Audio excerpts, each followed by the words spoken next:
এই মেঘলা দিনে একলা ঘরে থাকে না তো মন, কাছে যাবো কবে পাবো ওগো তোমার নিমন্ত্রণ।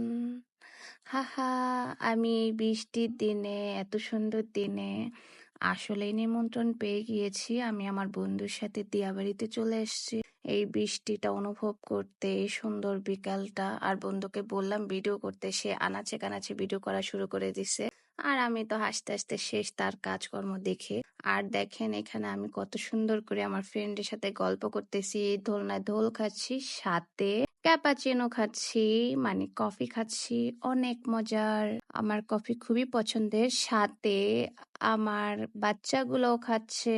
এই বাচ্চাগুলো আমার না, সবার, কিন্তু সবার বাচ্চা আমি নিজের বাচ্চা মনে করে অনেক আদর করি। তো আমার সাথে সাথে এই বিড়ালকেও আমি চিকেন ফ্রাই খাওয়াচ্ছি, আমি এখন ফ্রেঞ্চ ফ্রাই খাইতেছি। এগুলো আমার অনেক মজার খাবার, তবে এখানে খাবারটা বেশি একটা ভালো লাগেনি, চলে আর কি। নাই মামার থেকে কানা মামা ভালো, এমন ছিল বিষয়টা। এই তো আপনারা এই মেঘলা দিনে একলা কি করছেন ঘরে জানাবেন। আর এই যে প্লেসটা বাহির থেকে এমন, তো আমি এখন এখান থেকে চলে যাব। দেখেন কত সুন্দর প্লেসে এসেছি, তবে খাবারটা বেশি একটা ভালো লাগেনি। বাসা থেকে যখন ফ্রেন্ডদের সাথে আড্ডা দিতে যাই, চোখের সামনে যে রেস্টুরেন্টটা পাই মন চায় চলে যাই। তো যে কারণে আমাকে আপনারা বেশিরভাগ ভিডিওতেই দেখেন উইদাউট মেকআপ বা চুল আঁচড়ানো নাই। শখের বেটা থাকলে হয়তো একটু অন্যরকম দেখতেন আমাকে।